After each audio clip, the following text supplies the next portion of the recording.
existem certos fatos perenes, certos fatos deste mundo que, através da história humana, produziram certos conceitos filosóficos ou teológicos. E isso também é o caso na nossa tradição de Krishna. Então, eu vou dar um contexto histórico e depois colocar o que nós fazemos dentro de um contexto histórico mais universal. Então, um fato inevitável da nossa existência é que nós somos pessoas. Esperemos que sejamos gente boa, né? Gente fina, outra coisa, mas somos pessoas e temos vida pessoal. Então, o que quer dizer ser uma pessoa? Antes de mais nada, ser uma pessoa significa ser consciente. Ser consciente e ter uma consciência individual. Uma consciência individual com sentimentos, emoções, com vontade, com livre-arbítrio. Uma consciência sem livre-arbítrio, sem vontade, não seria uma pessoa no sentido completo da palavra. Então, agregando esses aspectos, há uma pessoa consciente, com livre-arbítrio, com sentimentos, emoções, uma pessoa que age no mundo voluntariamente, com vontade, e também raciocínio,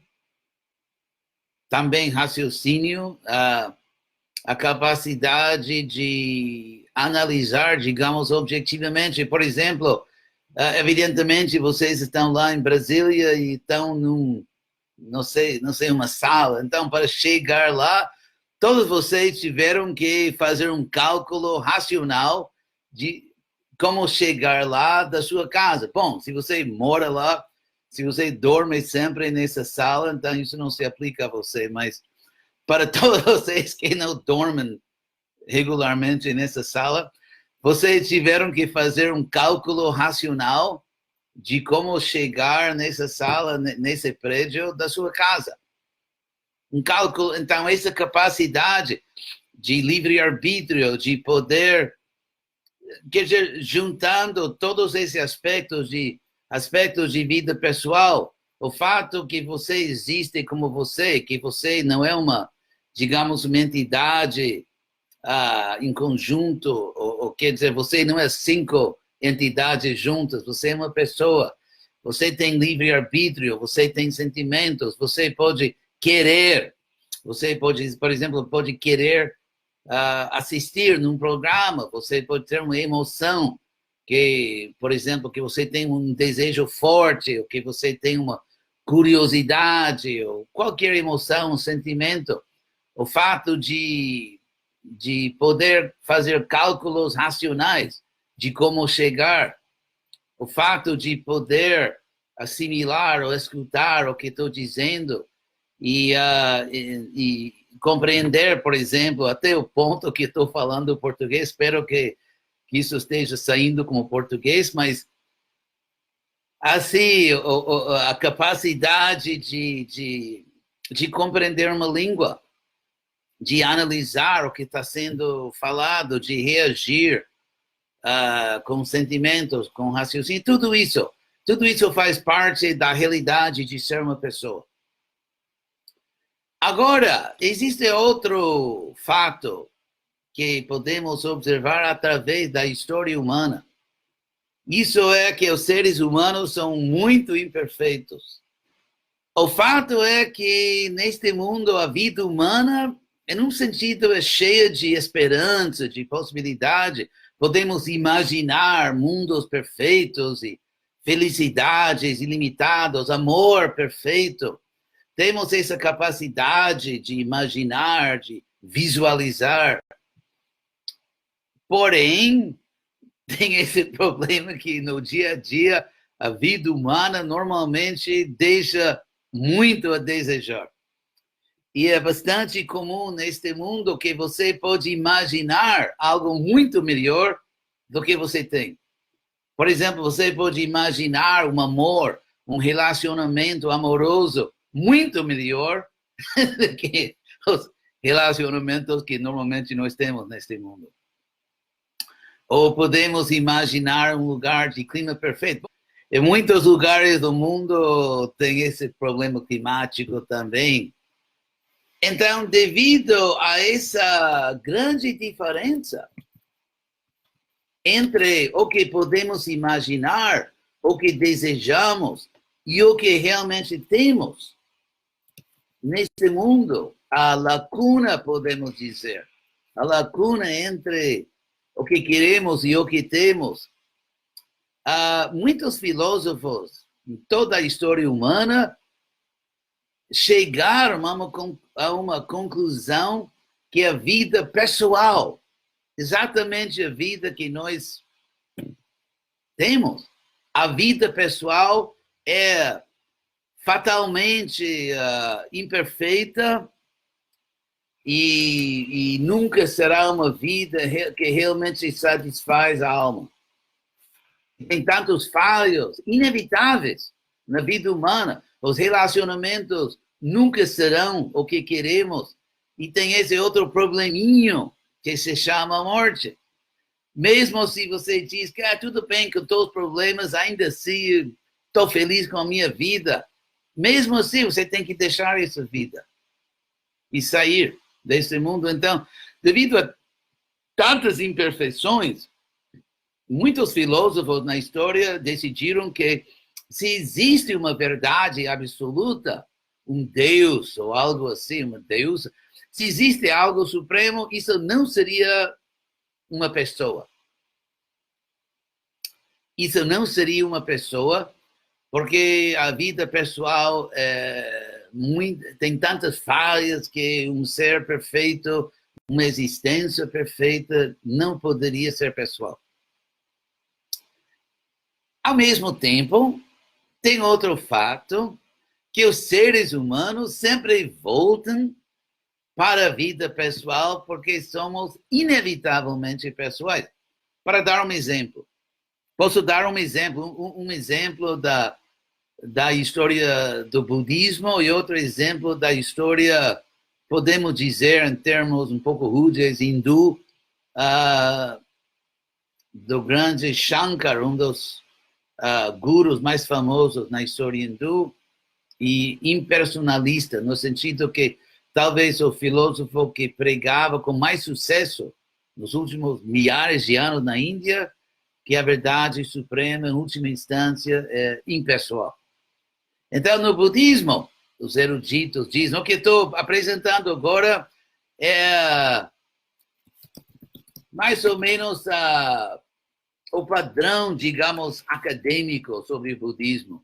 Mas o que todos os eruditos sabem é que o budismo tem muitas formas, centenas de formas. Tem centenas de budismo. E podemos traçar, podemos entender o motivo disso,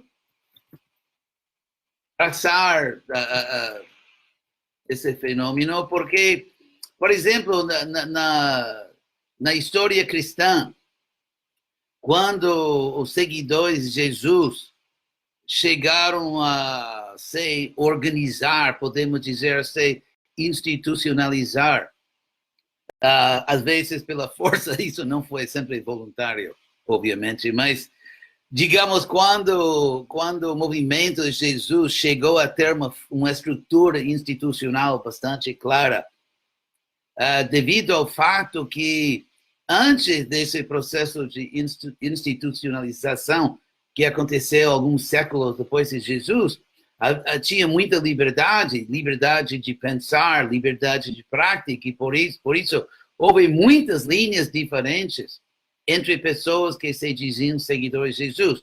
Então, quando o Império Romano, o imperador romano adotou o cristianismo, que foi uma adotação, digamos, como se diz em português, faca de dois gumes, ou de repente de um gume, né? Negativo, mas quando isso aconteceu, os romanos não queriam bagunça em nada, eles eram super organizados, então para eles esse fenômeno de tantos grupos cristãos com diferentes filosofias, diferentes práticas, diferentes teorias sobre a divindade de Jesus, a humanidade de Jesus, a relação entre a divindade e a humanidade, que foi basicamente foi sobre esse ponto que discordaram.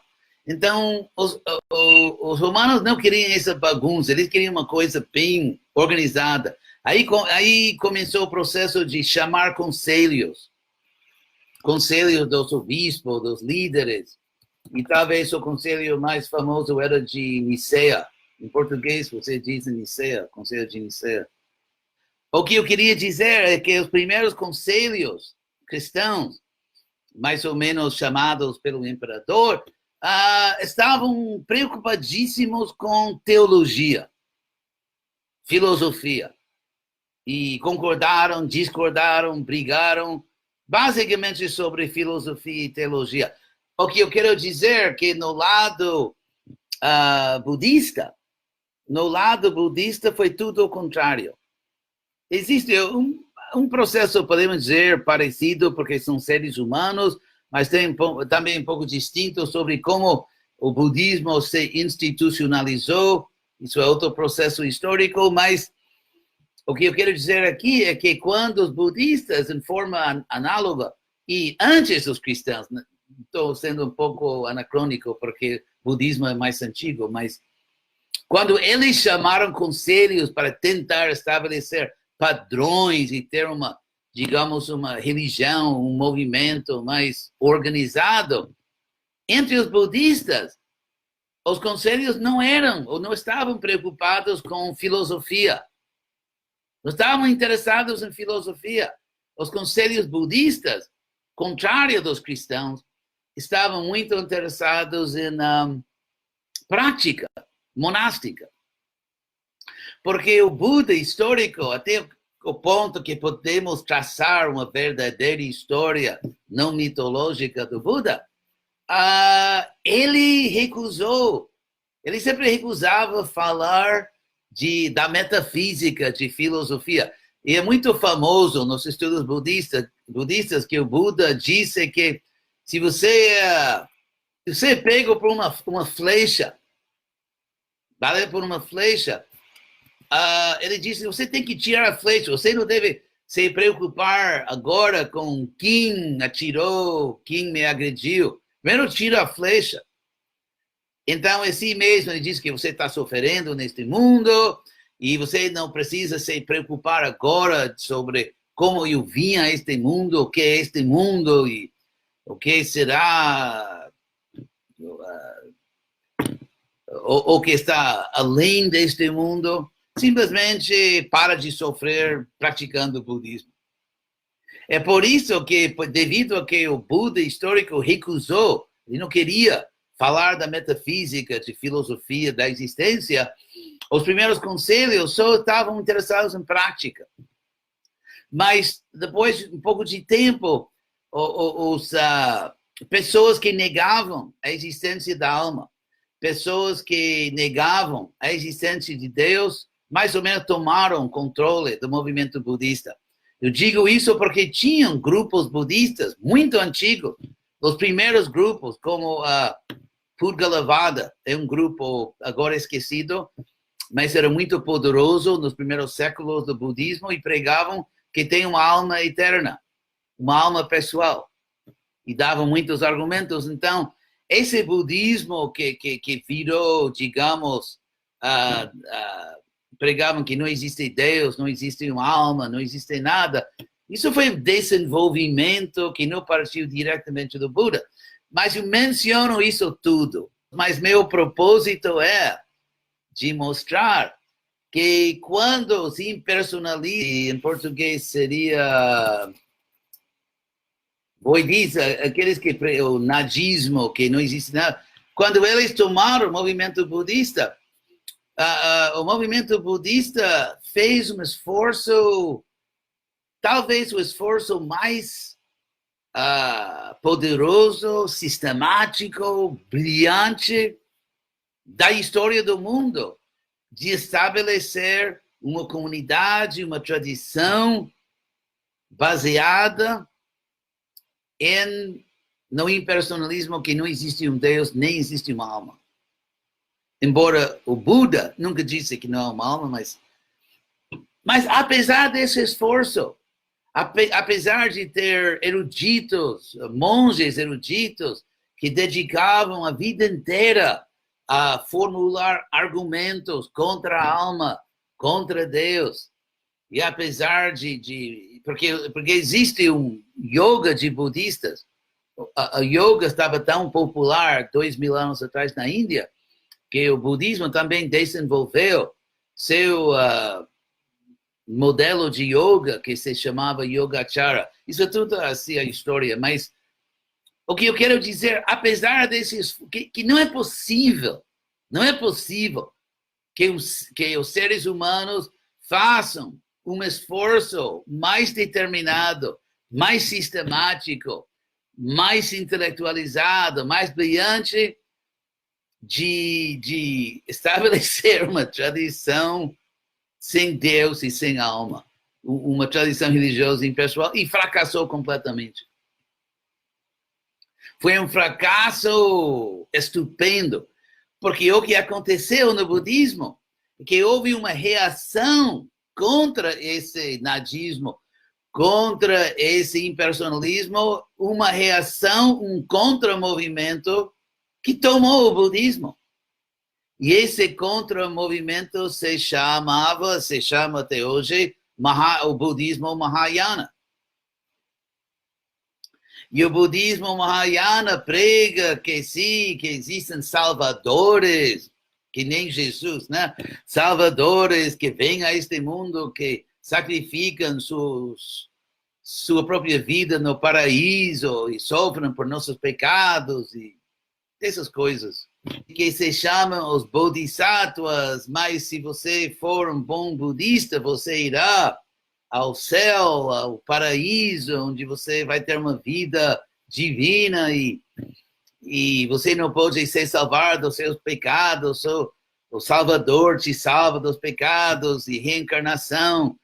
Quer dizer, por exemplo, quando eu ensinava a história do budismo na Universidade da Flórida, alguns anos atrás, e usei um livro de texto de Oxford, de Inglaterra, e a autora desse livro, que é obviamente uma erudita assim, bem respeitada, e ela disse que um denominador comum entre os budistas, para ser aceito como budista, denominador comum é de aceitar algum tipo de alma eterna, individual, que sobrevive à morte do corpo. Então, o que eu quero dizer, não sei se vocês têm, no Brasil, deve ter aquele brinquedo, que é um palhaço que você bate e cai e depois volta. Você tem isso, né? Aqueles palhaços que as crianças batem e sempre voltam, né? Sempre ficam em pé. Então, o personalismo é algo assim.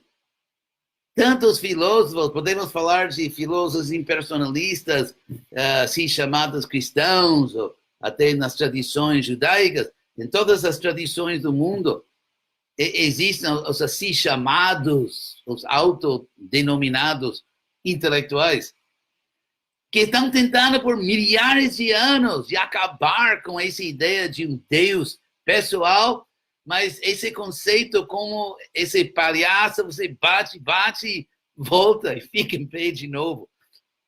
Então, podemos, em um sentido, fazer uma pergunta psicológica, ou psico-espiritual, filosófico. Podemos observar que, apesar de todo o esforço possível por milhares de anos, que o personalismo volta. Por quê? Porque somos pessoas. em última instância, como é? Tem uma contradição até hilária, uma contradição absurda. Como é possível que você escolha o impersonalismo? Porque escolher é um ato pessoal. Então, mesmo para escolher o impersonalismo, você tem que executar um ato completamente pessoal de fazer uma escolha pessoal.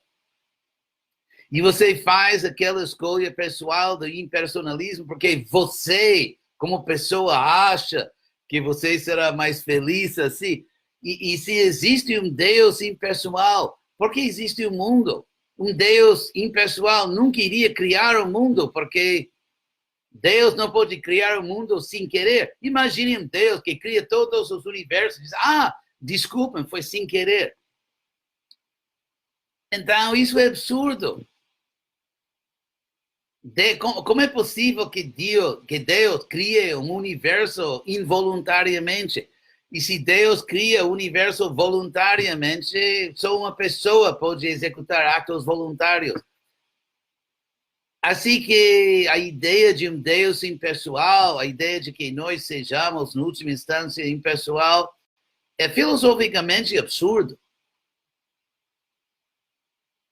É por isso que, devido a que essa ideia é tão absurda, que os impersonalistas muitas vezes falam do...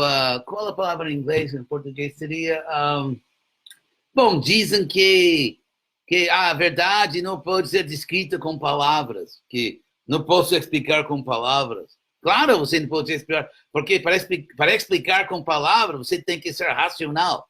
E, na realidade, não existe uma explicação racional do impersonalismo. Isso é verdade. Se alguém aqui gostaria de tentar, vamos conversar, mas estou seguro que não é possível. Inclusive, como um filósofo notou que as pessoas que dizem que a verdade não pode ser descrita com palavras, parece que escrevem mais livros do que as pessoas que dizem que sim. Escrevem milhares de livros com milhões de palavras, dizendo que não pode escrever a verdade com palavras. E um exemplo, eu lembro que quando eu era jovem, bom, eu devo dizer mais jovem, né? Mas quando eu era bem mais jovem, no ano mais ou menos 68, bem mais jovem.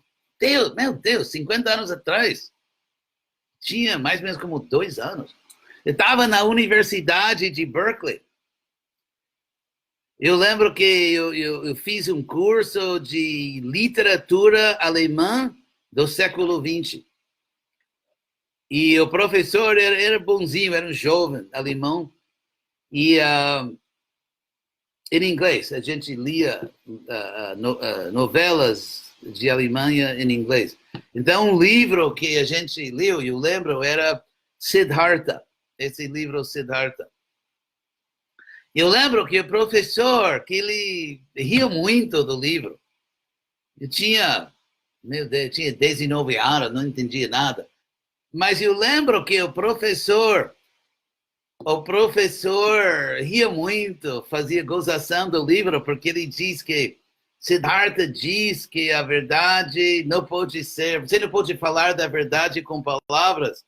E ele explica isso com palavras nesta página. E fala a mesma coisa com palavras, que não pode usar palavras, nessa outra página. Eu lembro que ele fazia gozação assim da ideia de usar tantas palavras para dizer que não pode usar palavras. Então, Prabhupada também dava outro exemplo, eu acho um pouco macabro, mas um bom exemplo, que, por exemplo, se você tem uma dor na mão, sua mão está doendo muito, uma solução seria talvez cortar a mão, mas Prabhupada diz que é muito melhor tirar a infecção, tirar a dor da mão e não cortar a mão. Então, agora mesmo, nossa vida pessoal está doendo, porque temos tantos desejos frustrados, quase todos.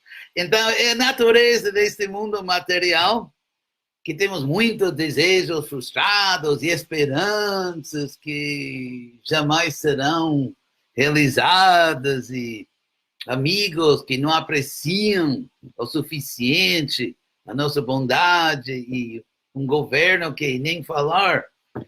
E assim mesmo, né? Um mundo que hoje em dia está nas mãos de malucos. Mas este mundo é tão difícil que... Mas existe uma vida pessoal perfeita. Nossa verdadeira existência como almas é perfeita. Existe uma pessoa perfeita. A palavra Krishna em sânscrito é uma raiz verbal que significa atrair. Então, por exemplo, em português, isso funciona em português linguisticamente. Se você pensa na relação entre duas palavras, tração, você diz em tração como trator, como tração animal, tração motorizado, essas coisas, e daí atração, por exemplo, você atraído. Então, qual é o relacionamento? Também em inglês, attraction e traction. Ou em alemão, Ziehung e Anziehung. Em muitas línguas funciona, porque atração é simplesmente tração mental. Se algo atrai, assim como um trator puxa como se chama? Arado. Então, assim mesmo, uma coisa é atraente exatamente quando puxa a mente. Por exemplo, a beleza, você não decide intelectualmente de ser atraído por uma pessoa muito bela. Sua mente é simplesmente puxada espontaneamente. Ou quando você vê uma coisa bem poderosa. Eu lembro uma vez, há quantos anos atrás? Não posso imaginar, 25 anos atrás, ou algo. Eu estava no Templo de Los Angeles, Califórnia. E o templo está quase numa avenida de muito trânsito, Venice Boulevard. E embaixo da rua corre como se diz em português, uma linha de gás. Uma linha de gás e aconteceu uma coisa e estourou assim a linha e de repente houve uma explosão enorme, era como um terremoto. E uma chama, um fogo enorme, foi assim para o céu, um fogo que tinha, quanto seria em português? Mínimo de 30, 40 metros. 50 metros, como algo bíblico, um pilar de fogo. Foi exatamente assim, que nem a Bíblia, né? O Velho Testamento foi realmente um pilar de fogo. Eu sentia que estava, de repente, preso em Sodoma, Gomorra, mas é interessante que foi uma exibição de poder natural tão forte que Deus... Gente de Los Angeles que tem muito orgulho, que já vimos tudo, que nada nos perturba, são muito cool, são super cool, eles definem cool. Mas é interessante que, inclusive, ao outro lado da rua tem um estúdio de filme de Sony, eles fazem filmes lá, ao outro lado dessa rua. Mas centenas e centenas de pessoas saíram das suas casas e empregos e ficavam na rua a uma distância, obviamente, completamente, em português, não sei se tem essa palavra, hipnotizados, sim, por esse poder, porque um pilar de fogo mesmo, 40 metros, algo assim, pilar de fogo, e eu lembro que tinha muitos helicópteros e inclusive a polícia tomaram temporariamente um prédio do templo como sede, né? E estabeleceram uma sede policial de comunicações, helicópteros e tudo. E era um evento importante na cidade. Mas a parte que me impressionou foi como as pessoas foram espontaneamente hipnotizadas e completamente fascinadas por esse poder natural. Então, assim mesmo, atração é tração mental. E Deus é exatamente a pessoa infinitamente atraente. Então, o único motivo de não ser atraído a Deus é ignorância. Podemos analisar as coisas que nos atraem. Tem categorias como beleza. A beleza nos atrai, a riqueza nos atrai. Mesmo que você goste de ricos ou gosta de odiar os ricos, mas todo mundo está atraído. E poder, como eu disse, poder, riqueza, beleza. E tem inteligência, uma pessoa super inteligente atrai. Então, tudo que nos atrai existe infinitamente em Deus. Então, se a beleza te atrai, e existe um ser com beleza infinita, só a ignorância seria a causa de você não ser atraído àquilo que já te atrai. É por isso, objetivamente, Deus é infinitamente atraente. Objetivamente, por isso, devido à ilusão que nós somos atraídos agora. Então, por que ilusão? Porque estamos presos nesse problema devido à inveja. Porque, por exemplo, uma pessoa pode ser muito... Todos nós já vimos casos que uma pessoa casada com outra pessoa, mas, por exemplo, já temos visto tantos casos que uma pessoa larga, deixa um marido ou uma esposa boa ou bom.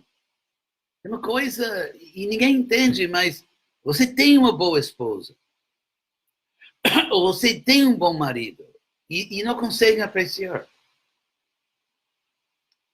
E muitas vezes sofrem depois, por sua ignorância.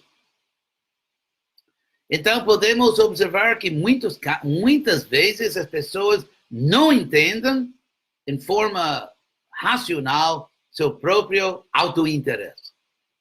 Todo dia as pessoas fazem coisas completamente contra seu autointeresse racional. Mas nesse caso, podemos dizer que o ato mais chocante de agir contra nosso autointeresse racional é de renunciar a Deus. Isso é um ato perfeitamente irracional e contra nosso autointeresse. E por isso, em consciência de Krishna, Buddhi Yoga, Krishna muitas vezes em Bhagavad Gita chama este processo Buddhi Yoga, que significa o caminho espiritual, yoga, do raciocínio espiritual.